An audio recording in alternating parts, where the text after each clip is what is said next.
whole staff typically arrives in the ballroom at 4 p.m., and he brings everyone into his confidence, reporting the news of the company just as he would if he were addressing his board of directors. I like how Barbara Talbot put it. Izzy's speeches reflect the hallmarks of his personality, namely his humility, appreciation, inclusiveness, and understatement. What sets Izzy apart is his innate humanity. He honestly believes that every person has potential, and it's opportunity that makes the difference. And watch him structure a business deal. Izzy could write the book on negotiating. As he says, you have to address the needs of the other guy. He has a facility for coming up with just that right point, and on cue. When I lose this timing, he says, I'll quit. And he'll never respond in anger, and therefore has no need for remorse. Nothing gets his dander up. He's imperturbable. As I said in my memoir, throughout the years I've watched in disbelief as Izzy's aspirations have come to fruition. Early on, he made some audacious statements that sounded like pipe dreams. He told me once that his aim was to make the name Four Seasons a worldwide brand, synonymous with luxury, like Rolls-Royce. Sure, I thought, with only about 10 hotels, hardly likely. But I didn't let on. My most valuable contribution to his success has been my silence. After 55 years, my husband, Isadore, continues to be very kind and very wise, an unbeatable combination. And as long as there is a Four Seasons, Isadore Sharp will be remembered as the man who made the company. Rosalie Wise Sharp, August 24th, 2008. Introduction. So much of long-term success is based on intangibles, beliefs and ideas, invisible concepts. Isadore Sharp. People often ask me about my original vision for Four Seasons. Well, the truth is, there was no vision or grand scheme.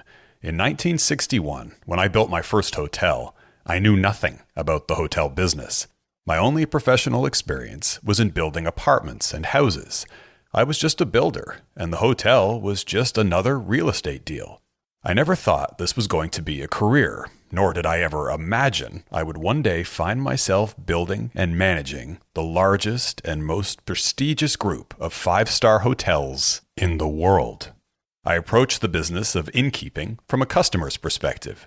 I was the host, and the customers were my house guests. I decided what to build and how to operate by asking myself, what would the customers consider important? What will the customers recognize as value? Because if we give them good value, they will unhesitatingly pay what they think it's worth. That was the first strategy, and it continues to this day. The company evolved slowly at first, and I'll admit I made a few mistakes along the way.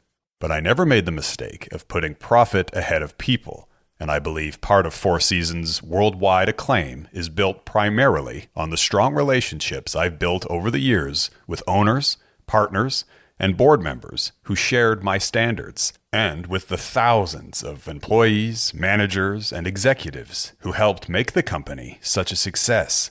Looking back over the last 40 years, I've identified the 4 key strategic decisions that formed the rock-solid foundation of Four Seasons. They are now known as the 4 pillars of our business model. They are quality, service, culture, and brand. Curiously, the last of these 4 key objectives was set way back in 1986. Sometimes people ask, does that mean you haven't thought of anything new since then?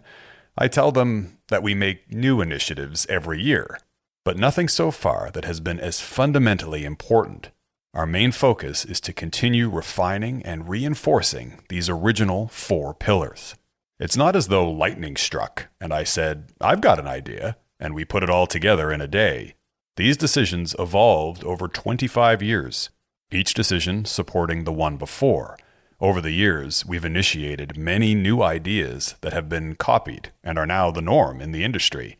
But the one idea that our customers value the most cannot be copied: the consistent quality of our exceptional service. That service is based on a corporate culture, and a culture cannot be mandated as a policy. It must grow from within, based on the actions of the company's people.